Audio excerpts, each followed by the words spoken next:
வணக்கம். ஸோ இந்த வீடியோவில் நம்ம DNS queries and it's types பற்றி பார்க்கலாம். So first of all query அப்படின்னாக்கா என்ன? ஒரு ஒரு யூசர் ஒரு சிஸ்டம்லேருந்து ஏதோ ஒரு நேம் வச்சு அக்சஸ் பண்ண ட்ரை பண்ணுறாரு, லைக் comma.com இல்லை sample.com, ஏதோ ஒரு நேம் வச்சு அக்சஸ் பண்ண ட்ரை பண்ணுறாரு. அப்போ அந்த டிஎன்எஸ் கிளைண்ட் சிஸ்டம்ல இருந்து டிஎன்எஸ் கிளைண்ட் சர்வீஸ் வந்து அந்த நேம் ஃபஸ்ட்டு ரிசால்வ் பண்ண ட்ரை பண்ணுது. ஃபஸ்ட்டு அதனுடைய கேட்சில் செக் பண்ணுது. அந்த கேட்சில் செக் பண்ணிவிட்டு அந்த நேம் வந்து இருந்ததுனாக்கா அதை வந்து ரிசால்வ் பண்ணுது. ஸோ ஃபஸ்ட்டு கிளைண்ட்லேருந்து ஒரு நேம் ரெசல்யூஷன் ரெக்வஸ்ட் வருது இல்லைங்களா? அந்த நேம் ரெசல்யூஷன் ரெக்வஸ்ட் தான் வந்து எனக்கு வந்து இந்த நேமை ரிசால்வ் பண்ணி கொடு, இந்த நேமோட ஐபி அட்ரஸை ஃபைண்ட் பண்ணி கொடு அப்படின்னு சொல்கிறது தான் வந்து டிஎன்எஸ் query. அண்ட் ரிசால்வரோட வேலை என்னன்னாக்கா ஒரு நேமை ரிசால்வ் பண்ணி தரணும். இப்போ கிளைண்ட்லேருந்து ஒரு நேமை ரிசால்வ் பண்ண சொல்லி ரெக்வஸ்ட் வருது. அந்த ரெக்வஸ்ட்டுக்கு ரெஸ்பாண்ட் பண்ணி அந்த டிஎன்எஸ் கிளைண்ட் சர்வீஸ் வந்து அந்த நேமை ரிசால்வ் பண்ண ட்ரை பண்ணுது. ஃபஸ்ட்டு என்ன பண்ணுது? ஃபஸ்ட்டு அதனோட கேட்சை செக் பண்ணுது. அந்த கேட்சில் அந்த நேம் இருக்கான்னு பார்க்குது.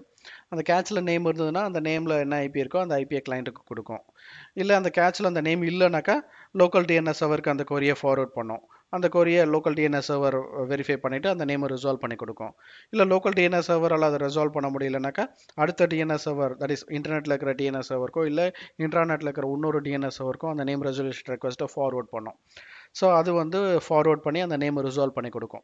ஸோ எப்படியாவது ஒன்று கேட்சில் இருந்து ரிசால்வ் பண்ணி கொடுக்கணும், இல்லை லோக்கல் டிஎன்எஸ் சர்வர் கிட்ட காண்டாக்ட் பண்ணணும், இல்லை அடுத்த ரூட் சர்வர் கிட்ட காண்டாக்ட் பண்ணி அந்த நேமை ரிசால்வ் பண்ணி கொடுக்குறோம். அந்த அந்த காம்பனண்ட்டோட பேர் தான் வந்து டிஎன்எஸ் ரிசால்வர்னு சொல்கிறோம்.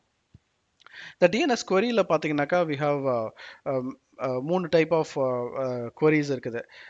Recursive query, iterative query and non-recursive query அப்படின்ட்டு ஒரு 3 டைப் ஆஃப் queries இருக்குது. ஸோ இதில் ரெக்கர்சிவ் query அப்படிங்கிறது என்னன்னாக்கா, இப்போ ஒரு நேம் ரெசல்யூஷன் ரெக்வஸ்ட் வந்து கிளைண்ட்லேருந்து வருது. ஸோ ஒரு பர்டிகுலர் கிளைண்ட்லேருந்து ஒரு நேம் ரெசல்யூஷன் ரெக்வஸ்ட் வந்ததுனாக்கா ஸோ அந்த நேமை ரிசால்வ் பண்ணி கொடுக்கணும். அது டிஎன்எஸ் சர்வரோட வேலை. ஒரு கிளைண்ட்லேருந்து ஒரு நேம் ரிசால்வ் பண்ணுறதுக்கு ரெக்வஸ்ட் வருதுனாக்கா அந்த நேமை ரிசால்வ் பண்ணி ஐபியை கொடுக்கணும். அப்படி இல்லைனாக்கா ரிசால்வ் பண்ண முடியல அப்படின்னு சொல்லி அதுக்கான எரர் மெசேஜை கொடுக்கணும். ஸோ இதுதான் வந்து ரெக்கர்சிவ் query. ஸோ இப்போ ஒரு query வருது, அந்த கொரியை ஃபஸ்ட்டு லோக்கல் கேட்சில் செக் பண்ணோம். அந்த லோக்கல் கேட்சில் ரெக்கார்டு இருந்ததுன்னா அந்த ரெக்கார்டில் இருந்து ஐபிஐ கிளைண்ட் கொடுக்கணும். லோக்கல் கேட்சில் இல்லைன்னா லோக்கல் டிஎன்எஸ் சர்வருக்கு அந்த கொரியை ஃபார்வர்ட் பண்ணி அந்த டிஎன்எஸ் சர்வர் கொடுக்குற ரிசல்ட்டை வச்சு அந்த ஐபிஐ கிளைண்ட்டு கொடுக்கணும்.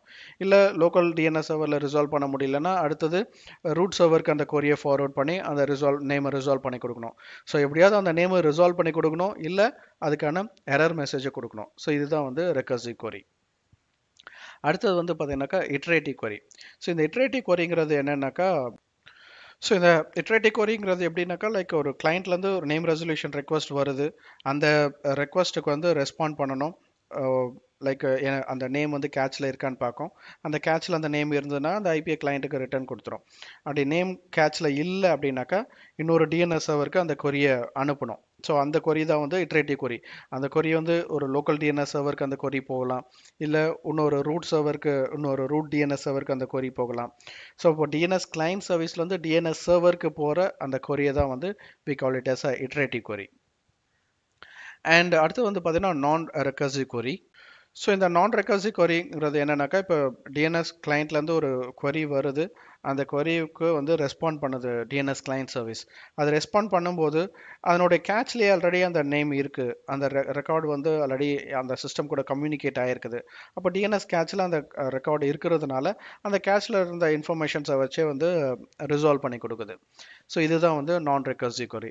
ஸோ இங்கே வந்து இன்னொரு லோக்கல் டிஎன்எஸ் சர்வரோ இல்லை இன்னொரு ரூட் சர்வரையோ வந்து காண்டாக்ட் பண்ண வேண்டிய அவசியம் கிடையாது. ஏன்னா ஆல்ரெடி டிஎன்எஸ் கிளைண்ட் கேட்சில் வந்து இந்த இன்ஃபர்மேஷன் இருக்குது. அந்த கேட்சில் இருக்கிற இன்ஃபர்மேஷனை வச்சுட்டே வந்து நேமை ரிசால்வ் பண்ணி கொடுக்குது. ஸோ இதை தான் வந்து non-recursive query அப்படின்னு சொல்லுவோம்.